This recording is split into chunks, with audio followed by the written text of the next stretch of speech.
हमारे साथ दिल्ली स्टेट हज कमेटी की चेयरपर्सन कौसर जहां मौजूद हैं। तो मैम, हज की शुरुआत होने की किस तरह की तैयारियां हैं, क्या कुछ शुरुआत की गई है?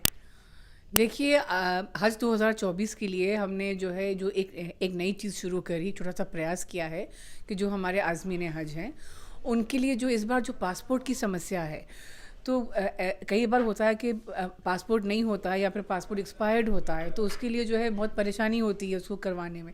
तो उसके लिए हमने विदेश मंत्रालय और रीजनल पासपोर्ट ऑफिस के साथ इन कोलैबोरेशन दिल्ली हज कमेटी में ही हम एक काउंटर खुलवा रहे हैं, जहाँ हमारे आज़मीन हज आएँ और अपने पासपोर्ट की समस्याएं जो है जो भी हैं यहाँ बताएं और उसका समाधान बिल्कुल ऑन प्रायोरिटी किया जाएगा। और ऐसा भी सुना जा रहा है कि इस बार भारी संख्या में ज़्यादा ख्वातीन रहेंगी हज में।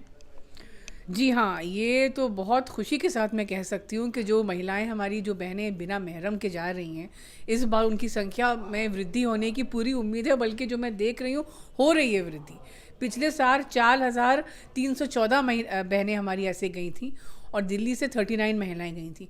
अभी तक सिर्फ आज तक का जो रिकॉर्ड है, 33 बहनों ने ऑलरेडी फॉर्म भर दिया है और अभी तो बहुत वक्त बाकी है फॉर्म भरने में। तो ऐसे में उन ख्वातीन को क्या आप मैसेज देना चाहेंगी हज यात्रा के लिए? देखिए, जो हमारी बहनें बिना महरम के जा रही हैं, मैं आपसे यही कहूँगी कि आप अकेली नहीं हैं, हम सब आपके साथ हैं। सरकार आपका पूरा सपोर्ट कर रही है और आप हिम्मत करके आप आए तो इतना मुक़द्दस सफ़र है। ठीक है, बहुत शुक्रिया हमसे बात करने के लिए। मुंसिफ टीवी के लिए गुलिशा, दिल्ली।